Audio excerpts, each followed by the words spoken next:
கிராம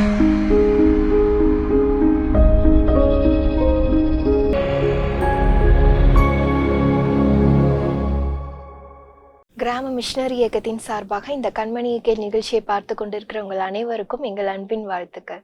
என்ன வாலிபர்களே, உங்கள் குடும்பத்தில், ஃப்ரெண்ட்ஸ் மத்தியில், படிப்பின் காரியத்தில் நிறைய அவமானங்களை சந்திச்சுட்டு வரீங்களா? இன்றைக்கும் நடக்கிற சூழ்நிலையை பார்த்தா எங்கே நான் வெட்கப்பட்டு போயிடுவேணுன்ற பயத்தோடு இருக்கீங்களா? வேத வசனம் என்ன சொல்லுதுன்னு தெரியுமா? பெண்டா, உனக்கு தெரியுமா? தெரியுமே.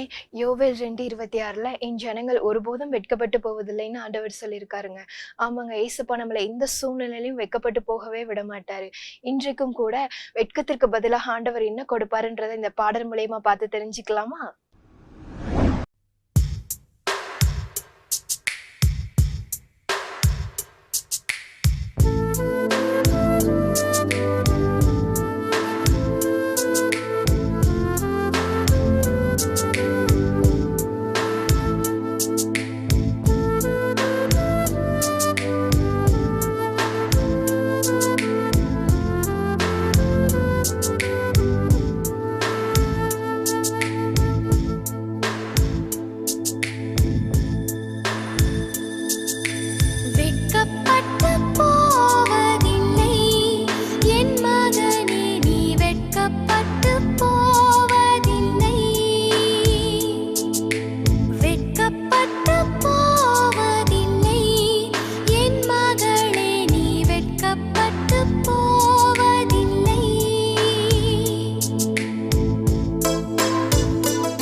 ஆமாங்க. ஏசப்பா நம்மளுடைய வெட்கத்திற்கு பதிலாக இரட்டத்தனையான நன்மைகளை நம்மளுக்கு கொடுப்பாருங்க. இப்போதும் நம்ம மத்தியில எபனக்கா நமக்காக தேவ செய்தி கொடுக்க வராங்க. கேட்போமா? ஆண்டவராகிய இயேசு கிறிஸ்துவின் இனிதான நாமத்தினாலே கிராம மிஷனரி இயக்கத்தின் சார்பாக இந்த கண்மணியே கேள் என்ற நிகழ்ச்சியை பார்த்து கொண்டிருக்கிற வாலிப பிள்ளைகள் ஒவ்வொருவருக்கும் என் அன்பின் வாழ்த்துக்களை தெரிவித்துக் கொள்கிறேன். ஒவ்வொரு வாரமும் நீங்கள் இந்த நிகழ்ச்சியை பார்த்து கொண்டே இருக்கிறீங்க. ஆண்டவர் நிச்சயமாய் உங்கள் வாழ்வை ஆசீர்வதிப்பார். வருகிற மே 1 திருச்சியில் உள்ள மொராய் சிட்டி என்ற இடத்துல வைத்து 1,00,000 வாலிபர்களை ஒன்று கூட்டி எழுப்புதல் வாலிபர் முகாம் ஒன்றை நடத்த ஆண்டவர் எங்களுக்கு பாரப்படுத்தினார். அதன்படி ஊழியர்களாகிய நாங்கள் ஜெபத்தோடு திட்டமிட்டு அதற்குரிய ஆயத்த பணிகளை நாங்கள் செய்து வருகிறோம். 27 ஆண்டுகளுக்கு முன்பதாக ஆண்டவர் டேவிட் கணேசன் அண்ணனோடு தன்னுடைய பாரத்தை தரிசனத்தை சொல்லும் போது, உங்கள் மூலம் கடைசி கால எழுப்புதலின் ஆயுதங்களை நான் உருவாக்குவேன் அப்படின்னு சொல்லி ஆண்டவர் வாக்கு கொடுத்தாங்க. அதன்படி இப்படி வாலிபர்கள் எல்லாம் ஒன்று கூட்டி இந்திய தேசத்தின் எழுப்புதலுக்காக செயல்படுகிறவர்களாக ஆவியின் நிறைவை பெற்று அபிஷேகத்தோடு வல்லமையோடு ஆண்டவருக்காக செயல்படுகிற ஒரு வாலிபர் சேனைய, ஒரு இளைய சமுதாயத்தை உருவாக்கி விட வேண்டும் என்ற பாரத்தோடு இந்த முகாமை ஆயத்தப்படுத்தி இருக்கிறோம். இந்த முகாமிற்காக தினமும் இந்த நிகழ்ச்சியை பார்க்கிற நீங்க ஒரு நிமிடம் இதற்காக நீங்கள் ஜெபிக்கும்படி உங்களை அன்போடு கேட்டுக்கொள்கிறேன். இந்த முகாமில் கலந்து கொள்ளுங்க. உங்களோடு உங்களுடைய நண்பர்கள், தோழிகள் 12 பேரை நீங்க அழைத்து கொண்டு வரும்படி உங்களை அன்போடு கேட்டுக்கொள்கிறேன். ஐயோ, திருச்சியா, ரொம்ப தூரம்ல அப்படின்னு சொல்லி தமிழகத்தின் வடபகுதியில தென்பகுதியில இருக்கிறவங்க யோசிக்கலாம். ஒரு வேலை, ஒரு இன்டர்வியூ அப்படின்னு சொன்னா நம்ம தூரத்தை பாக்குறோமா? இல்ல, இது அதே போலதான். உங்க வாழ்க்கையில ஒரு மாற்றத்தை, ஒரு திருப்பு முனையா அமைய போகிற இந்த முகாமுக்காக நீங்க கட்டாயம் நீங்க வரும்படி உங்களை அழைக்கிறேன். 12 பேரை அழைத்து கொண்டு வாங்க. உங்களுடைய ஃப்ரெண்டு, இவனோட வாழ்க்கை மாற்றப்பட்டா நல்லா இருக்குமே, இப்படிப்பட்ட ஒரு பாவ பழக்கத்துல இருக்கிறானே, பரிசுத்த ஆவியின் நிறைவை பெற்றுக்கொண்டு அவன் வாழ்க்கை மாறுமே, இப்போ இவன் ஆண்டவருக்காக ஏதாவது செயல்பட நினைக்கிறானே, எப்படி செயல்பட நினைக்க தெரியலையே, எனக்கும் அவனை ஃபாலோ பண்ணவோ அவனை வழி நடத்தவோ தெரியலையே, இந்த மீட்டிங் கூட்டு போலாம் அப்படின்னு சொல்லி உங்க நினைவுக்கு வருகிற ஆண்டவர் உங்களுக்கு நினைவுபடுத்துகிற 12 பேருடைய பெயரை நீங்க எழுதி வைங்க, உங்க பைபிள்ல வைங்க. டெய்லி வேதாகமத்தை திறக்கும் போதெல்லாம் அந்த 12 பேருக்காக ஜெபிங்க. ஆண்டவரே, 12 பேரை நான் கூப்பிடும் போது இவங்க வரணும்ப்பா, அவங்க மனதை திறந்துருலுங்கன்னு சொல்லி ஜோமுனுங்க. கட்டாயம் நீங்க கூப்பிடும் போது அவங்க வரும்படி ஆண்டவர் அவங்க இருதயத்தை திறப்பார். அந்த பந்தலுக்குள்ள, அந்த இடத்துக்குள்ள கொண்டு வந்து விடுறது வரைக்கும் தான் உங்க பொறுப்பு. அடுத்த ஆண்டவருடைய பொறுப்பு. அவங்களை ஆட்கொண்டு விடுவார், அவர்களை மாற்றி விடுவார், அவர்கள் இருதயத்தை நொறுக்கி விடுவார். ஆண்டவருக்காக செயல்படுகிற ஒரு கூட்டமாக, செயல்படுகிற ஒரு நபராக அவரை மாற்றி விடுவார் என்பதுல சந்தேகம் இல்லவே இல்லை.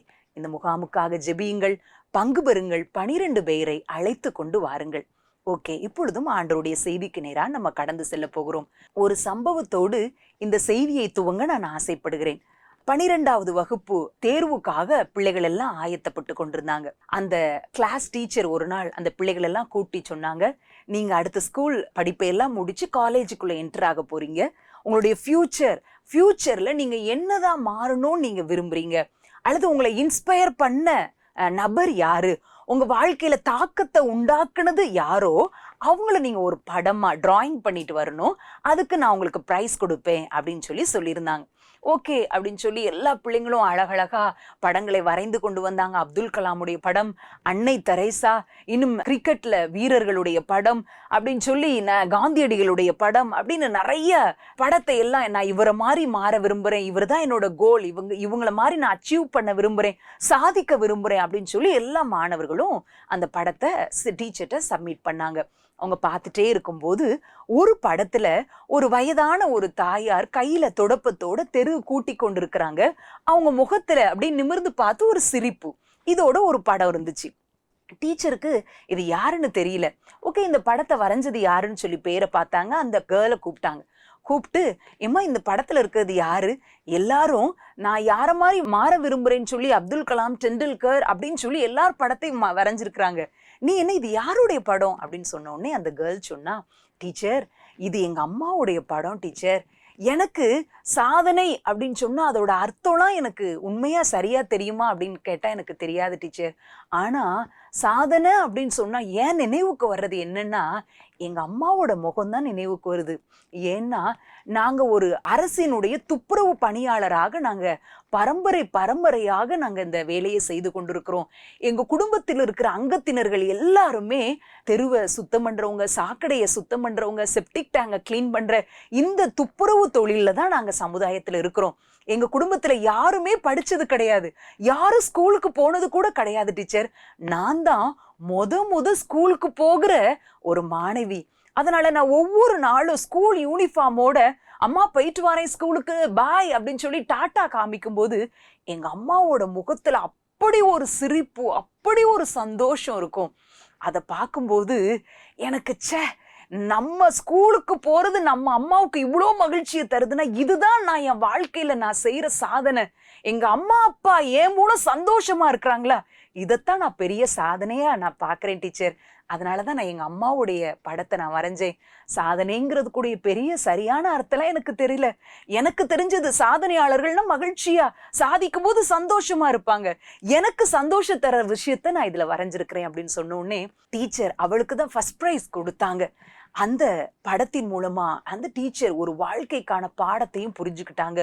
நம்ம நினைக்கிறோம் உலகம் புகழும்படி பெரிய பெரிய காரியங்களை செய்யணும், அல்லது யூடியூப்ல ஒரு வீடியோல, ஒரு நியூஸ் பேப்பர்ல, ஒரு மேகசின்ல எல்லாத்தையும் நம்முடைய பெயர் வந்தாதான் அது ஒரு பெரிய சாதனை அப்படின்னு சொல்லி நம்ம நினைக்கிறோம்.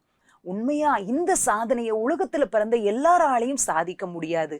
ஆனா படிக்கிற வயதுல, இந்த வாலிப வயதுல நம்ம அம்மா அப்பாவை சந்தோஷமா அவங்க நம்மளை நினைக்கும் போது சந்தோஷப்படுற மாதிரி உங்க வாழ்க்கை இருந்துச்சு அப்படின்னு சொன்னாலே அதுவே ஒரு சாதனை தான் அப்படின்னு சொல்லி அக்கா சொல்ல முடியும். உண்மையாவே அப்படிதான். உங்க வாழ்க்கையில இப்போ படிக்கிறீங்கல்ல, படிக்கிறத தவிர வேற எந்த தேவையில்லாத விஷயத்திலையும் நீங்க சிக்காதீங்க. படிக்கிறத தவிர தவறான எந்த காரியத்திலையும் உங்களுடைய இன்ட்ரெஸ்டை நீங்க காட்டிடாதீங்க. உங்களை நினைக்கும் போது உங்க அம்மா அப்பா கவலைப்பட்டுறக்கூடாது. உங்களை நினைக்கும் போது அவங்களுக்கு தூக்கம் வராம இருந்துடக்கூடாது. உங்களை நினைக்கும் போது அவங்க கண்ணீர் விட்டுறக்கூடாது. என் பிள்ளை ஸ்கூலுக்கு போறா, என் மகன் காலேஜ்ல படிக்கிறா, என் பிள்ளை வேலைக்காக தேடிக்கிட்டு இருக்கிறா, வேலை கிடைச்சிருச்சு அப்படின்னு உங்க வாழ்க்கைய அவங்க நினைக்கும் போது மகிழ்ச்சியா இருக்கிற மாதிரி உங்க வாழ்க்கை அமைஞ்சிருச்சின்னு சொன்னாலே அதுவே ஒரு சாதனை தான். பெரிய சாதனை படைச்சவங்கெல்லாம் அவங்களுடைய வாழ்க்கை ஒருவேளை பெரிய சாதனையாளர்களை பார்த்தோன்னு சொன்னா நிறைய பேரை பகைச்சிட்டு, குடும்பத்தையே எதிர்த்துட்டு, பெற்றவங்களை கண்ணீர் வடிக்க வச்சுட்டு கூட சாதனை செய்தவர்கள் இருக்கிறாங்க. ஆனா வேதமும் சொல்லுகிறது, உன் தகப்பனையும் தாயையும் கனம் பண்ணுவாயாக என்று வேதம் சொல்லுது. இன்னைக்கும் நான் படித்து நிறைய படிப்புல சாதனை புரிந்த நிறைய நல்ல படிச்சவர்களுடைய வாழ்க்கையை நான் பாக்குறேன். நல்ல ஸ்கூல் டேஸ்ல, காலேஜ் டேஸ்ல நல்லா படிச்சிருப்பாங்க, நல்ல ஃபர்ஸ்ட் மார்க் வாங்கியிருப்பாங்க, மெடல் வாங்கியிருப்பாங்க. ஆனா அவங்க எதிர்கால வாழ்க்கையில அவங்க ஷைன் பண்ற மாதிரி அவங்களுக்கான வாய்ப்புகளே இருந்திருக்காது, அதுக்கான வழிவாசலே திறக்கப்பட்டிருக்காது. நல்லா படிச்சு நல்ல உயர்ந்த நிலைக்கு வரணும்னு அச்சீவ்மெண்ட்டோட போனவங்க ஒரு வாய்ப்பு கிடைக்காததுனால நிறைய நேரத்துல அவங்க ஷைன் பண்ண முடியாம இருந்திருக்கிறாங்க. ஆனா உண்மையா சொல்றேன், அம்மா அப்பாவை சந்தோஷப்படுத்தி நல்ல வாழ்க்கை வாழணும்னு நினைக்கிறவங்க வாழ்க்கை ஆட்டோமேட்டிக்கா பிளஸடா இருக்கும். கட்டாயம் அது ஆசீர்வாதமா இருக்கும். அது நம்முடைய முயற்சினால மட்டும் இல்ல, காட்ஸ் சப்போர்ட் நமக்கு வேணும். காட்ஸ் கிரேஸ் நமக்கு இருக்கும்போது நம்ம வாழ்கிற வாழ்க்கை டாம் டூம்னு பயங்கர பெருசா, பயங்கர பிரபல்யமா, எல்லாராலையும் அறியப்படத்தக்க ஒரு நபரா நம்ம வாழலைனாலும் நம்ம வாழ்க்கை ஒரு ஆசீர்வதிக்கப்பட்ட வாழ்க்கையா, பீஸ்ஃபுல்லான வாழ்க்கையா, ஆனா அந்த ஒளியினிடத்திற்கு நிறைய பேர் கடந்து வருகிற ஒரு வாழ்க்கையா, அநேகரை இன்ஸ்பயர் பண்ற வாழ்க்கையா, அநேகருக்கு தாக்கத்தை உண்டாக்குற வாழ்க்கையா நம்ம சமுதாயத்துல வாழ முடியும் அப்படிங்கிறது உண்மையிலும் உண்மை. ஓகே அக்கா, அந்த சம்பவத்தை சொன்னதுல இருந்து நீங்க யோசித்திருப்பீங்க நான் எதை பத்தி சொல்ல வர போறேன். அன்பான வாலிப தம்பி தங்கச்சி, இந்த வாலிப வயதுல உன் பெற்றவர்களுக்கு அவர்களுக்கு கீழ்ப்படி, அவங்க வார்த்தைக்கு நீ கவனித்து நட, அவங்கள நீ கனம் பண்ணு அப்படிங்கிற ஒரு எளிமையான காரியத்தை உன்னோடு பகிர்ந்து கொள்ள நான் வந்திருக்கிறேன். ஒருவேளை நீ யோசிக்கலாம், வாலிப வயதுல அதை செய்யாத இதை செய்யாதன்னு சொன்னா என்னக்கா இது, ஏதோ ஒரு ரெஸ்ட்ரிக்ட் பண்ணிக்கிட்டே இருக்கிறாங்களே, என்ன அடிமைப்படுத்திக்கிட்டே இருக்கிற மாதிரி இருக்குதே, அம்மா அப்பா சொல்ற காரியத்தை கேட்கறதுக்கு எனக்கு இன்ட்ரெஸ்டே இல்லக்கா, கீழ்படுறேன், மனசே வரமாட்டேக்கி, அப்படியெல்லாம் கூட நீ யோசிக்கலாம். ஆனா ஆண்டவராகிய இயேசு கிறிஸ்து நமக்கு கொடுத்த இந்த பரிசுத்த வேதாகமத்துல உன் தாயையும் உன் தகப்பனையும் கனம் பண்ணுவாயாக என்ற வார்த்தை எத்தனை முறை வந்திருக்குது அப்படின்னு சொல்லி அக்கா இந்த செய்தியை ஆயத்தப்படுத்தும் போது அதற்கான அந்த கன்கார்டன்ஸ் பைபிள்ல பார்த்தேன். பார்க்கும்போது கரெக்டா 7 முறை இந்த வார்த்தை போடப்பட்டிருக்கிறது. ரொம்ப ஆச்சரியமா இருந்தது. 7னா என்னக்கா அப்படின்னு சொல்லி நீ நினைக்கலாம். ஆண்டவர் 7 நாள்ல உலகத்தை படைச்சாங்க. 7 அப்படிங்கிறது ஒரு பூரணத்தை குறிக்கிறது. அது ஒரு முக்கியமான ஒரு நம்பர். அப்போ ஆண்டவர் ஒரு முக்கியமான கருத்தை நமக்கு சொல்றதுக்காக 7 முறை லிட்ரலா இந்த பைபிள்ல உன் தாயையும் உன் தகப்பனையும் கனம் பண்ணுவாயாக என்ற வார்த்தையை எழுதி வச்சிருக்கிறாங்க. அன்பான தம்பி தங்கச்சி, அம்மா அப்பாவுக்கு கீழ்ப்படிந்து நடக்கிற வாழ்க்கை, கனம் பண்ணி அவங்கள ரெஸ்பெக்ட் கொடுத்து நடக்கிற வாழ்க்கை உண்மையாகவே ஆசீர்வதிக்கப்பட்டிருக்கும். பைபிள்ல முதல்ல போடப்பட்டிருக்கிறது. ஆண்டவர் மோசே இடத்துல அந்த 10 கட்டளைகளை கொடுக்குறாங்கல்ல. நமக்கு 10 கட்டளைகள் உண்டுல்ல. யாத்ராகமம் 20வது அதிகாரத்துல இருக்குது. வாசித்திருப்பேன்னு நினைக்கிறேன். ஒருவேளை நீ வாசிக்கிறன்னா இந்த செய்தி முடிந்த உடனே அதனை எடுத்து வாசி. யாத்ராகமம் 20வது அதிகாரத்துல 10 கட்டளைகள் கொடுக்கப்பட்டிருக்கிறது. டூ, இதை செய், டு நாட், இதை செய்யாத, செய்யாத அப்படின்னு சொல்லி அதுல லைனா ஆண்டவர் நமக்கு கட்டளைகளா கொடுத்திருப்பாங்க. அந்த 10ல ஒரே ஒரு காரியத்தோடு மாத்திரம் இதை நீ செய்வாயானால் இந்த ஆசீர்வாதம் உனக்கு உண்டு அப்படின்னு போடப்பட்டிருக்குது. 10ல 1ல மாத்திரம்தான் ஆசீர்வாதம் இணைக்கப்பட்டிருக்குது. அது என்ன தெரியுமா? யாத்ராகமம் 20வது அதிகாரம் 12வது வசனத்துல இந்த பூமியிலே உன் வாழ்நாள் நீடித்திருப்பதற்கு உன் தகப்பனையும் உன் தாயையும் கனம் பண்ணுவாயாக என்று எழுதப்பட்டிருக்குது. மகனே மகளே, உன் வாழ்க்கை நீடித்திருக்கணுமா? உன் தகப்பனையும் உன் தாயையும் கனம் பண்ணுவாயாக. அதோடு உபாகமம் 5ஆம் அதிகாரம் 16வது வசனத்துல போடப்பட்டிருக்கிறது. பூமியில உன் வாழ்நாள் நீடித்திருக்கணும், உன் வாழ்க்கை நன்றாயிருப்பதற்கு உன் தாயையும் தகப்பனையும் கனம் பண்ணுவாயாக என்று எழுதப்பட்டிருக்குது. அன்பு தம்பி தங்கச்சி, உன் வாழ்க்கை ஆசீர்வாதமா இருக்கணுமா? உன் ஸ்டடீஸ், உன்னோட ஃபியூச்சர், உன்னோட ஜாப், உன்னோட எதிர்கால வாழ்க்கை எல்லாம் ஆசீர்வதிக்கப்பட்டிருக்கணும் அப்படின்னு சொன்னா இந்த டீனேஜ்ல, இந்த வாலிப வயதுல உன் தாயையும் தகப்பனையும் கனம் பண்ண கற்றுக்கொள். நிறைய நேரத்துல நம்முடைய அம்மா அப்பா ஒரு அழகான பர்சனாலிட்டியா இல்லாம இருக்கலாம். அல்லது உனக்கு தெரிந்ததை விட உன்னுடைய அம்மா அப்பாவுக்கு கல்வி அறிவோ இல்ல உலக ஞானமோ கம்மியா குறைவா இருக்கலாம். அல்லது ஒரு சமுதாயத்தால் அந்தஸ்துக்குரிய ஒரு நபராக நம்முடைய தாய் தகப்பன் இல்லாம இருக்கலாம். அதனால நீ உங்க அம்மா அப்பாவை அலட்சியமா நினைச்சிடாத. ஆண்டவர் உனக்கு கொடுத்த தாய் தகப்பன். பூமியில நீ இந்த அம்மா அப்பா வயித்துல பிறக்கணும் அப்படிங்கறத நீ செலக்ட் பண்ண முடியுமா? எனக்கு இப்படிப்பட்ட அம்மா அப்பா வேணும்னு செலக்ட் பண்ணியா நம்ம உலகத்துல பிறந்தோம்? ஆண்டவர் சரியான ஒரு குடும்பத்துல சரியான ஒரு தாய் தகப்பனுக்கு உன்னை பிறக்க வச்சிருக்கிறாங்கல்ல. எந்த காரியத்திலையும் அவங்கள அசட்டை பண்ணிடவே கூடாது.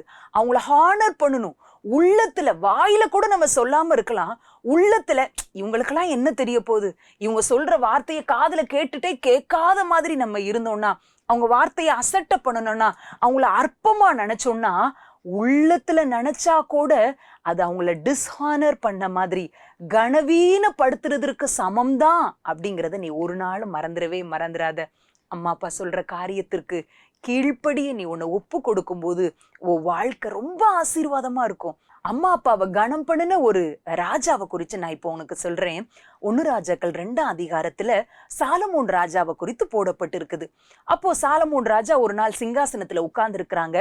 அவங்க அம்மாவாகிய பத்சேபாள் ஒரு கோரிக்கையோட மகனை சந்திப்பதற்காக அந்த ராஜ அரண்மனைக்குள்ள வர்றாங்க.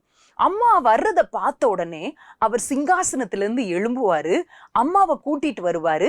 இவர் சிங்காசனத்துல உட்கார்ந்து பக்கத்துல அம்மா உட்கார்றதுக்கு ஒரு சேரை போட்டு அவங்கள உட்கார வச்சு, அம்மா எதுக்காக வந்தீங்கன்னு சொல்லி கேட்பார். அப்போ இந்த வார்த்தைய வாசிக்கிறப்போ எனக்கு தோணுச்சு, ஒரு ராஜா அந்த தாய்க்கு கொடுக்க வேண்டிய கணம் குடும்பத்துல மாத்திரம் இல்ல, வீட்டுல மாத்திரம் இல்ல, தான் அரசாளுகிற, தான் ரூல் பண்ற அந்த அரண்மனையில, அந்த தேசத்துல தான் தாய்க்கு கொடுக்க வேண்டிய கணத்தை அவர் கொடுக்கறத நம்ம பார்க்க முடிகிறது. சாலமோன் ராஜாவினுடைய முன் பகுதி ரொம்ப ஆண்டவருக்கு பிரியமா ஆசீர்வாதமா இருந்ததை நம்ம அறிவோம். பின்னாடி பகுதி ஆண்டவருடைய விருப்பம் இல்லாமல் அவர் நடந்துட்டார். ஆனா முதல் பகுதியில ஆண்டவருடைய சித்தத்தின்படி அவருடைய ஜெபம் இருக்குது. ஆண்டவர் எனக்கு ஞானத்தை தாங்க இந்த ஜனங்களை ஆட்சி செய்யறதுக்கு. அவருடைய சிந்தனை ஃபுல்லா தேசம், ஜனங்கள், கர்த்தர் அப்படின்னு இருக்கும்போது அவருடைய ஆட்டிடியூட் எல்லாம் சரியா இருந்தது. தாயை கனம் பண்ணுகிற ஒரு சாலமோன் ராஜாவை நம்ம பார்க்கிறோம். அன்பான வாலிப தம்பி தங்கச்சி, தாய் தகப்பனை கனம் பண்ணுகிறதுல நீ ஒரு நாளும் அதை இது என்ன இவங்களுக்கு கீழ்ப்படியணுமா, இவங்க சொல்ற காரியமா, இவங்களுக்கு பேச்செல்லாம் எனக்கு கேட்கறதுக்கு இன்ட்ரெஸ்டே இல்லை, கீழ்ப்படியவே மனசு இல்லை அப்படின்னு மாத்திரம் நினைச்சிடாதப்பா. லேவியராகமத்துல போடப்பட்டிருக்கிறது, உங்க தாயை தகப்பனை அடிக்கிறவன், அவர்களை சபிக்கிறவன் கொல்லப்பட வேண்டும் என்று வேதத்துல சொல்லப்பட்டிருக்கிறது. நீதிமொழிகள்ல தாயையும் தகப்பனையும் அசட்டை பண்ணுனா, தாயுடைய வார்த்தையை அசட்டை பண்ணுனா உன் கண்களை நதியினுடைய காகங்கள் பிடுங்கோன்னு போடப்பட்டிருக்குது. தாயை சபிக்கிறவனுக்கு இவ்வளோ ஒரு தீங்கு, இவ்வளோ ஒரு சாபம் வரும் அப்படின்னு சொல்லி முழு வேதாகமத்திலையும் போடப்பட்டிருக்குப்பா. ஒரு எளிமையான காரியத்தை செஞ்சா உன் வாழ்க்கை ரொம்ப ஆசீர்வதிக்கப்படும். அந்த எளிமையான காரியம், உன் பெற்றவர்களுக்கு கீழ்ப்படி, அவங்களை கனப்படுத்தி பாரு, உன் வாழ்க்கை ஆசீர்வதிக்கப்படுகிறத நீ பார்ப்ப. உனக்கு இந்த வார்த்தையை சொல்லுகிற அக்காவினுடைய வாழ்க்கையில வாலிப வயதா இருக்கும்போது, கரெக்டா டீனேஜ் வாலிப வயதில் கல்லூரிக்கு போக வேண்டிய அந்த தருணத்துல என்னுடைய அம்மா பக்கவாத வியாதினால பாதிக்கப்பட்டு அப்படியே பெட் ரிட்டன் ஆயிட்டாங்க. அப்போ படிக்க போகிறது ஸ்டாப் ஆயிருச்சு. அம்மாவை கவனிக்க வேண்டிய பொறுப்பு என்னிடத்துல இருந்தது. அதனால காலை முதல் இரவு வரைக்கும் அவர்களை பிரஷ்ல பேஸ்ட் வச்சு கொடுத்து அவங்களுக்குரிய காரியத்தை செய்யறது, குளிச்சு விடுறது, சாப்பாடு கொடுக்கறது, சமைக்கிறது, எல்லா பொறுப்பும் எனக்கு வந்தது. அது ஒரே ரொட்டீனா வருஷ கணக்கா ஒரே வேலையை பார்க்கறதுனால நிறைய நேரத்துல நான் சலிப்படைஞ்சிருக்கிறேன். அம்மாவால உட்கார்ந்துட்டு எழும்ப முடியாது. அப்போ ஒவ்வொரு முறையும் என்னுடைய பெயரை சொல்லி கூப்பிடுவாங்க. சில நேரத்துல என்னடா இது, எப்ப பார்த்தாலும் அம்மா ஒரு வேலையை சொல்லிட்டே இருக்கிறாங்க, எழுப்பி அங்க கூட்டு போ, இங்க கூட்டு போ அப்படின்னு சொல்றாங்களேன்னு சொல்லி ஒரு நாள் ரொம்ப சலித்து கொண்டேன். அவங்க வார்த்தையை கேட்டு என் பேரை சொல்லி கூப்பிட்ட உடனே என்னடா மறுபடியும் டாய்லெட் கூட்டு போக சொல்லுவாங்க, மறுபடியும் எனக்கு இதை செய்யும்பாங்க, அதை செய்யும்பாங்கன்னு சொல்லி ஒரு நாள் ரொம்ப சலித்த போது ஆண்டவர் என்னோட ஒரு வசனத்தின் மூலம் இடைப்பட்டார். என்னன்னா, கொலோசையர் 3:24 நீங்கள் எதை செய்தாலும் அதை மனுஷருக்கென்று செய்யாமல் கர்த்தருக்கென்று நல்மனதோடே செய்யுங்கள் என்ற வசனத்தின் மூலம் ஆண்டவர் தெள்ள தெளிவாக என்னோட இடைப்பட்டார். அந்த இடத்துல நான் இருந்து உன்னை கூப்பிட்டா நீ என்ன செய்வ? உடனே ஓடி போய் என்ன ஜீசஸ்ன்னு கேட்பேன்ல அப்படின்னு சொல்லி என்ன செய்து கொண்டிருந்தாலும், எழுதி கொண்டிருந்தாலும், சாப்பிட்டு கொண்டிருந்தாலும், என்ன செஞ்சாலும் கையை கழுவிட்டு உடனே அம்மா கூப்பிட்டீங்களா, என்னம்மா செய்யணும் அப்படின்னு கேட்கறக்கு ஆண்டவர் வருடக்கணக்காக இதை செய்ய ஆண்டவர் எனக்கு உதவி செய்தார். உண்மையா நான் சொல்ல முடியும், அந்த இடத்துல நம்ம அம்மா அப்பாவுக்கு அவங்களுடைய காரியத்துக்கு கீழ்ப்படிவது உனக்கு கஷ்டமா இருக்கும் அப்படின்னு நினைச்சேன்னா, அந்த இடத்துல ஆண்டவர் இருந்தா அவர் சொல்ற காரியத்துக்கு நமக்கு கீழ்ப்படிவது எளிதா மாறும்ல. ஆண்டவர் சொன்ன அந்த காரியத்தை நம்ம சீக்கிரம் செய்வோம்ல. அந்த இடத்துல ஆண்டவர் இருந்து ஒரு காரியத்தை சொன்னா நம்ம அசட்டை பண்ண மாட்டோம்ல. ஆண்டவர் இருந்து சொல்கிற காரியத்தை நம்ம கனப்படுத்துவோம்ல. அதை போல உன்னுடைய காரியத்தை நீ செய். நிச்சயமாக சொல்லுகிறேன், உன் வாழ்க்கை ஆசீர்வாதமா இருக்கும் என்பதுல சந்தேகம் இல்லை. பெரிய பெரிய சாதனைகளை படைத்து உலகம் புகழுகிறபடி உன் வாழ்க்கை, உலகத்துல இருக்கிற 4 பேர் புகழுகிறபடி உன் வாழ்க்கை இருக்குமா இல்லையா அதெல்லாம் தெரியாது. ஆனா ஆண்டவர் சந்தோஷப்படும்படி, உன் பெற்றவர்கள் மகிழும்படி, உன்னோட குடும்பம் பிளஸ்ஸடா, உன் வாழ்க்கையின் தடைகள் எல்லாம் தகர்க்கப்பட்டு நீ செய்கிற காரியமெல்லாம் வாய்க்கும்படி செய்யணும் அப்படின்னு சொன்னா, பூமியிலே உன் வாழ்நாள் நீடித்திருப்பதற்கும் உனக்கு நன்மை உண்டாயிருக்கிறதற்கும் உன் தாயையும் உன் தகப்பனையும் கனம் பண்ணுவாயாக. அப்படி பல ஆண்டுகள் அவர்களோடு வாழ இருக்க ஆண்டவர் எனக்கு கிருபை செஞ்சாங்க. இன்னைக்கும் நான் உன் முன்னாடி நின்று உண்மையா சொல்ல முடியும், ஆண்டவர் என்னுடைய வாழ்க்கையை ஆசீர்வதித்திருக்கிறார். தம்பி தங்கச்சி, உன் வாழ்க்கை ஆசீர்வதிக்கப்படணுமா? அம்மா சொல்றத அசட்டை பண்ணாத. இவங்களுக்கு என்ன தெரியும், போங்கம்மா, நீங்க இருந்த காலம் வேற, என் காலம் வேற. அம்மா சொல்லிட்டே இருப்பாங்க, எப்ப பார்த்தாலும் இந்த போன்லயே நீ விளையாடாதம்மா, அம்மாக்கு சின்ன வேலையை செய்து கொடு. தம்பி, எப்பயுமே உன் நேரத்தை எப்படி செலவு பண்றியப்பா, நீ படிக்க வேண்டிய காலத்துல படி அப்படின்னு சொல்லும்போது அதை அசட்டையே பண்ணிடாதீங்க. அம்மா அப்பாவை ஹானர் பண்ணுங்க, மதிப்பு கொடுங்க. சாலமோன் மதிப்பு கொடுத்தார். இயேசு கிறிஸ்து 30 வருஷம் அவங்களுக்கு கீழ்ப்படிஞ்சு நடந்தார் அப்படின்னு சொல்லி பைபிள் சொல்லப்பட்டிருக்கிறது. ஆண்டவரே தச்சராகிய யோசேப்பிற்கு கீழ்ப்படிந்து நடப்பாருன்னு சொன்னா நீங்களும் நானும் எவ்வளவாய் நடக்க வேண்டும். இன்றைக்கு ஆண்டவர் அன்போடு உன்னிடத்துல சொல்லுகிற வார்த்தை என்னன்னா, மகனே, நான் உன்னை ஆசீர்வதிக்க விரும்புறேன். உன் படிப்புல உன்னை உயர்ந்திருக்கும்படி செய்ய விரும்புறேன். உனக்கு வேலையில உன்னை எதிர்பார்க்காத ஒரு ஆசீர்வாதத்தை தரணும்னு விரும்புறேன். உன் எதிர்கால வாழ்க்கையை ஆசீர்வதிக்கணும்னு விரும்புறேன். உனக்கு எதிராயிருக்கிற எல்லா தடைகளை மாற்றணும்னு விரும்புறேன். ஒரு சின்ன காரியம் உன்னிடத்துல எதிர்பார்க்கிறேன்ப்பா. அந்த காரியம் என்ன? நீ உன் பெற்றோரை கனம் பண்ணு, அவங்களுக்கு கீழ்ப்படிந்து நட. அப்பொழுது உன் வாழ்க்கையை ஆசீர்வதிக்க நான் ஆயத்தோன்னு சொல்றார். எத்தனை கிராமங்கள்ல பெற்றவர்களை குடித்து விட்டு அடிக்கிற பிள்ளைகள் இருக்கிறாங்க. பெற்றவர்களை கெட்ட வார்த்தைகளிலால திட்டுகிற எத்தனையோ பிள்ளைங்க இருக்கிறாங்கல்ல. பெற்றவங்களுடைய வார்த்தைக்கு மதிப்பு கொடுக்காதவங்க இருக்கிறாங்க. தம்பி, அப்படிப்பட்ட ஒரு தவறை மாத்திர நீ ஒரு நாளும் செய்து விடாதே. கடவுளுக்கு பயந்து நட. கடவுள் சொல்லுகிற கற்பனைகளுக்கு பயந்து நட. ஆண்டவர் ஒரே ஒரு கட்டளையோடு ஆசீர்வாதத்தை இணைத்திருக்கிறார். அந்த ஒரு கட்டளைக்கு நீ உன்னை அர்ப்பணிப்பாய் என்றால் உன் வாழ்க்கை ஆசீர்வதிக்கப்படும். ஒருவேளை எதிர்காலத்துல உன் பெற்றோர் பலவீனப்பட்டு அவங்கள கவனிப்பதற்கு யாராவது இருக்கணும், ஒரு தனியாக அவங்களால எந்த வேலையும் செய்ய முடியலங்கிற சூழ்நிலை வரும்போது அவர்களை கவனிப்பேன் என்று சொல்லி உன் இருதயத்துல ஒரு சின்ன தீர்மானத்தை எடு.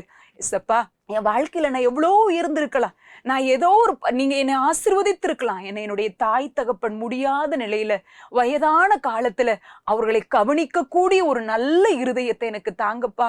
என் இருதயம் கடினப்பட்டுறக்கூடாது. அவங்கள நினைச்சு நான் எரிச்சல் அடைஞ்சிடக்கூடாது.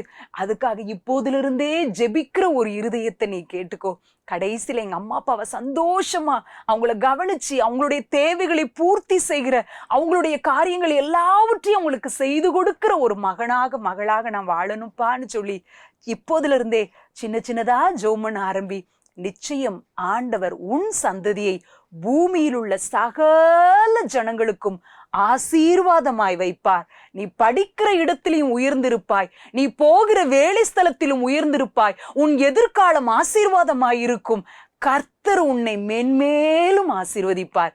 கர்த்தருடைய வார்த்தைக்கு கீழ்ப்படிய உன்னை ஒப்பு கொடுப்பாயா? ஒரு நிமிடம் கண்களை மூடி ஜெபம் செய்யலாமா? அன்பின் பிதாவே, நீர் என்னோடு எங்களோடு பேசின வார்த்தைகளுக்காக உமக்கு ஸ்தோத்திரம். உன் தகப்பனையும் உன் தாயையும் கனம் பண்ணுவாயாக என்று வேதத்துல நீங்க சொல்லி வச்சிருக்கிறீங்கப்பா. இந்த கட்டளைக்கு நான் கீழ்ப்படிய போறேன் ஆண்டவரே. நாங்கள் நன்றாயிருப்பதற்கு, எங்கள் சந்ததி ஆசீர்வாதமாயிருப்பதற்கு ஆண்டவரே, நீங்க கொடுத்த அந்த கட்டளையை கீழ்ப்படியே எங்களுக்கு பலன் தாங்க. அப்படியே நீ செய்ய போறதற்காக ஸ்தோத்திரம். துதி கனம் மகிமையெல்லாம் உமக்கு செலுத்துகிறோம். மீட்பர் இயேசுவின் மூலம் ஜெபிக்கிறேன் பிதாவே. ஆமேன், ஆமேன். பாத்தியா பேண்டா, ஆண்டவர் நம்மளை வெட்கப்படுத்தவே விட மாட்டார். அதே நேரத்துல நம்மளோட தலையை உயர்த்தி வெற்றி தரும் வல்லமையுள்ள தேவனா இருக்கிறாரு. ஓகே ஃப்ரெண்ட்ஸ், இன்னைக்கு பார்த்த பாடல் செய்தி எல்லாம் உங்களுக்கு ரொம்ப யூஸ்ஃபுல்லா இருந்திருக்கும்னு நினைக்கிறேன். நம்ம அடுத்த வாரம் இதே மாதிரியான ஒரு தெய்வ செய்தியுடன் திரும்ப சந்திப்போம். நீங்களும் எங்களோடு தோள் கொடுக்க விரும்புகிறீர்களா?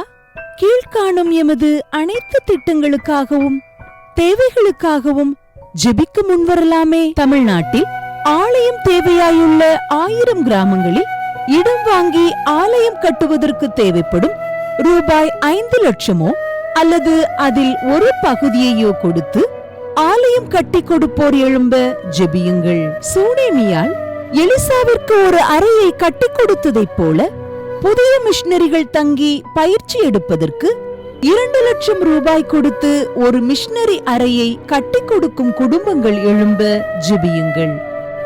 மாதந்தோறும் ஒரு முழுநேர மிஷனரியை ரூபாய் 5000 கொடுத்தோ அல்லது இயன்ற தொகையை கொடுத்தோ தாங்க முன்வருவோர் எழும்ப ஜெபியுங்கள். நாம் சந்திக்கும் வாலிபர்கள் மற்றும் ஆரம்ப விசுவாசிகளை கிறிஸ்துவுக்குள் வளரச் செய்ய ரூபாய் 200 கொடுத்து ஒரு வேதாகமமோ அல்லது அதற்கு மேற்பட்ட வேதாகமங்களையோ வாங்கி கொடுப்போர் எழும்ப ஜெபியுங்கள். நாம் எல்லோரும் இணைந்து தேவராஜ்யத்தை கட்டுவோம். மேலும் எங்களோடு தொடர்பு கொள்ள விரும்பினால் திரையில் காணும் எங்களது முகவரியை குறித்துக் கொள்ளுங்கள். கிராம மிஷனரி இயக்கம், தபால் பெட்டி எண் 51, விருதுநகர் 626001, தென்னிந்தியா. மேலும் இந்த நிகழ்ச்சியையோ ஊழியத்தையோ தாங்க விரும்பினால் 7378000444. தேவன் உங்களை ஆசீர்வதிப்பாராக.